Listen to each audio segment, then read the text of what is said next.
Hello, my fellow citizens of the 7th universe. My name is PatPlayer2, if you wish to be that specific. And today we're going to be doing a video on something that, well, we already know the game, and you probably already know the title by this video right now. It is everything that is good about Dragon Ball Z Final Stand. I was on the fence to saying if I wanted to do a video based on everything that's good, or do every video that's everything that's bad. But for today, I want to do some positivity for this game. I don't usually give the game as much positivity as I should, given how many videos I do on this game. I'm a little bit, you know, easier to critique certain parts of it because I understand the game a lot. But I wanted to talk about today on everything that is good about Dragon Ball Z Final Stand. Maybe we'll leave the bad things for another video. But for today, I wanted to do something different and say everything that is good about Dragon Ball Z Final Stand. Also, yeah, not wearing my headphones right now because, well, first off, there's no freaking need to because I'm currently, you know, not listening to anything. But also because it's freaking hot in this room. It's like 90 degrees in my room right now, and this is like my 6th video I've recorded today.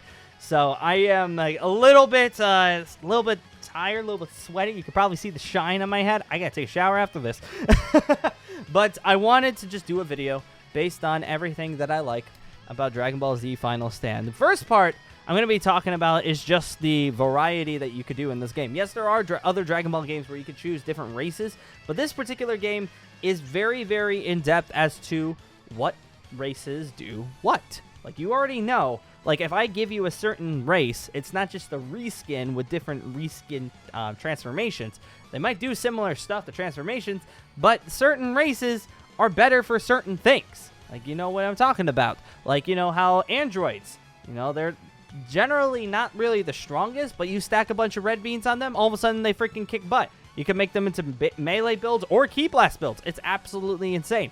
Then you start looking at things like the Frieza race, which is really, really key about doing your transformation. Same with Saiyans. A lot of different transformations are added into that particular race because the Saiyans aren't really that strong when they are not in their transformed state. That's why, like, you know, androids are able to, like, you know, hone up in base form because they really don't have another transformation. They have, like, two or three or something like that. Like, one in normal, and then, like, you have to prestige a couple times to even get the next one. So, like, androids are better that way. But then, like, you have races like, you know, the Saiyans, the Arcosians that rely on their transformations to do well in the game. Which, I mean, you could fight me on that, saying that these days and age, it's freaking red bean spamming, so you don't really need a transformation. But you know for a fact that you want to strive to get those transformations. You know for a fact when you heard that Super Saiyan 4 was added in that game, you went out of your way to go get it. If you were close to, if you were like Prestige 2 and you realized there was a true Prestige 3 form, you'd most certainly go off and get that. So that's one thing that I really like about this game. Just, you know, just the diversity of all the different races and everything. Another thing I really do like about this game, it's variety of enemies and what they do. What I mean by that is each one of the enemies that you face, I'm not talking about like, you know, the evil Majins or like, you know, the taking over Kaioken Masters or things like that. But, like, each of, like, the known cast characters, like, we're talking, like, Goku, Frieza, Vegeta, Jiren, Beerus, Broly, like, everybody is very, very unique and actually is perfect to what they are in the actual story. One thing that I'm going to say is very, very key on this, and I always make fun of it when I always fight him, is Vegeta, when you face him in the Super Saiyan Blue Vegeta, even if it's in the future or if it's in the Tournament of Power, he's very spam heavy. He likes using his Final Flash more. He will dish out more Final Flashes than he will punches. And that is something that Vegeta would actually do in the show. I mean, have you ever seen that, like, you know, extreme key barrages? That's freaking Vegeta. He doesn't think. He just goes like this all day and hopes to God something connects. And usually it does, and then he gets punched in the face and he's dead because he's just as delicate as a papier-mâché piñata. That's what he is, really.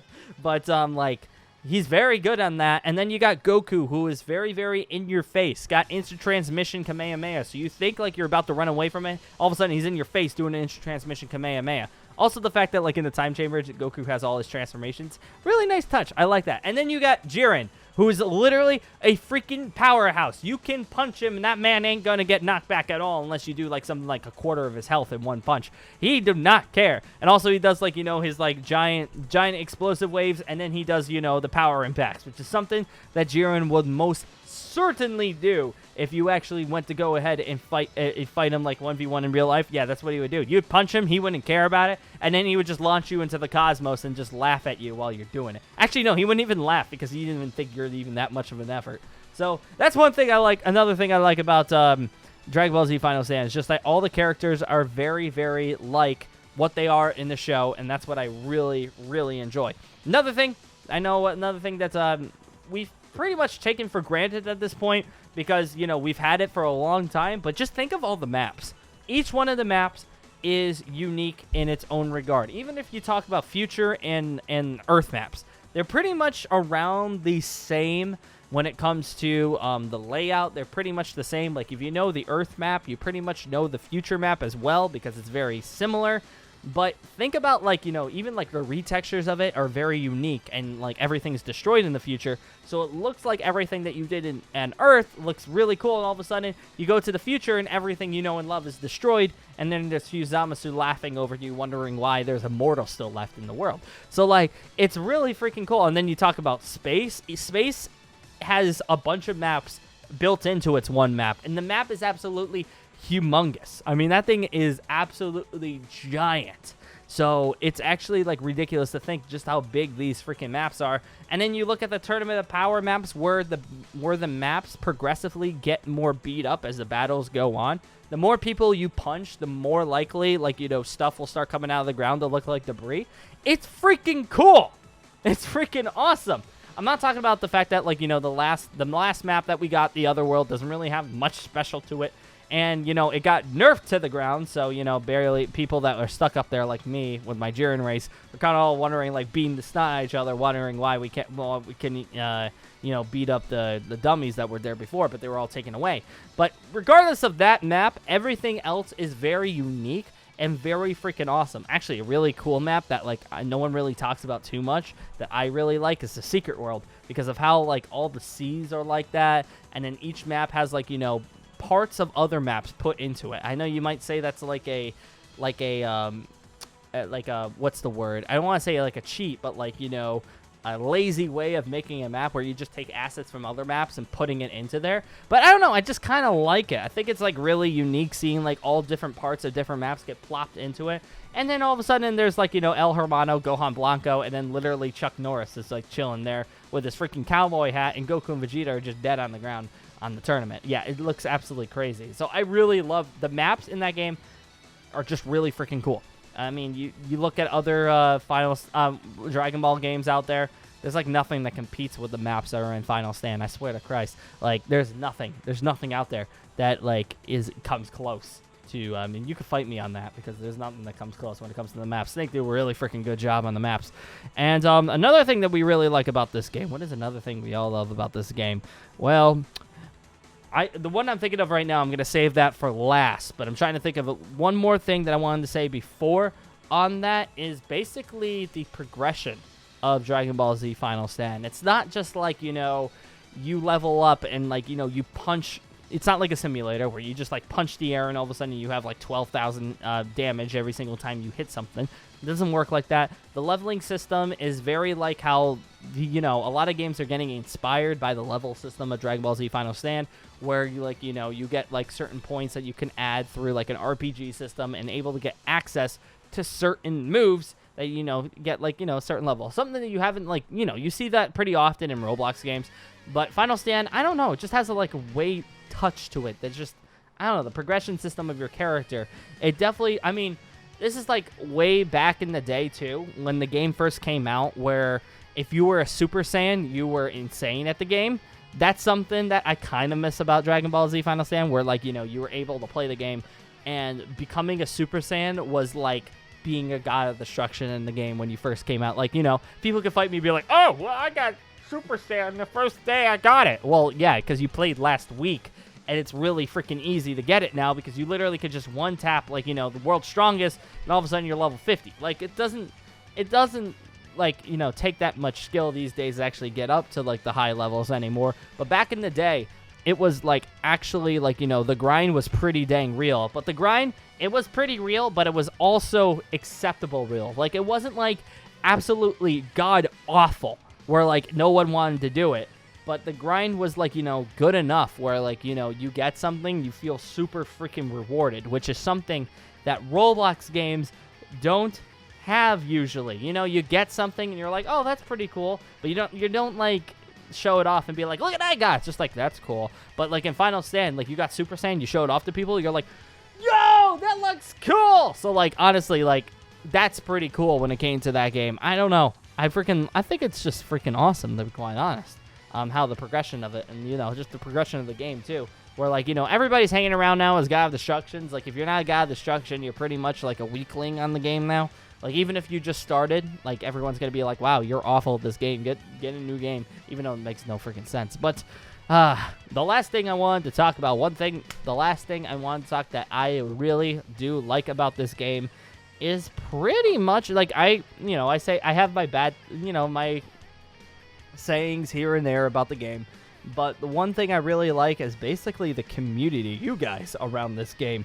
I don't think I've seen such dedicated people to a Roblox game ever. I don't think I've ever seen. I mean, if you like to think about it, like, you know, I've been playing this game now for almost 2 years, and ever since I started playing this game, I've been getting nothing but keep playing this game. This game is awesome. You got me into this game. I think this is the best game in Roblox, period. And I don't think I've ever seen that when it comes to an anime Roblox game freaking ever. Like, yeah, there are other games out there that the Shinobi story, Shinobi Origins, like, you know, the community around the Car Bros are just freaking amazing, and I absolutely love those guys. And, you know, but the Final Stand community is just like that, where, like, you know, everything is just, like, you know, everybody's so committed, so loving towards the game. They love the game. Like, you could go around and say, like, you know, you say X, Y, and Z about the game. You could say certain things like, you know, oh, I hate the game because of this. I hate the game because of that. But at one point, you did absolutely love the game. And if you don't already, you absolutely love the game. So, like, that's one thing I really am blown away about this game, is just the love and just the dedication towards one Roblox game. I mean, I've seen people going around out there at level 7. Like, this day, I saw a dude out in freaking Otherworld being level 2,000, like Prestige 7. And I could just imagine that guy woke up at, like, when the game first launched, and he's still currently playing it. And okay, I will say right now, it does take skill as a Roblox developer to have people continue play it for that long. Like, you know, usually people pick up Roblox games and put them down after like a month or two. Well, this game is still getting constant love years later. Like, that's something you don't see in Roblox games. You don't see that ever. Unless, like, you know, you're talking like, you know, like Robloxians and like Adopt Me or whatever the top game. I don't know. I don't play top games. But there's, like, you know, certain games that are just like, community will, you know, come and go for the next thing while everybody is still on this game because it's, like, you know, the best Dragon Ball game that's ever been made, period. Like, people just keep coming back for it. Oh god, I'm gonna sneeze. God dang it. Camera, focus on me. Thank you. But you could fight me and say, like, oh, the reason why people are still dedicated on this one game is because there hasn't been a Dragon Ball game yet to compete with it. But even that, like, you know, there's been games here and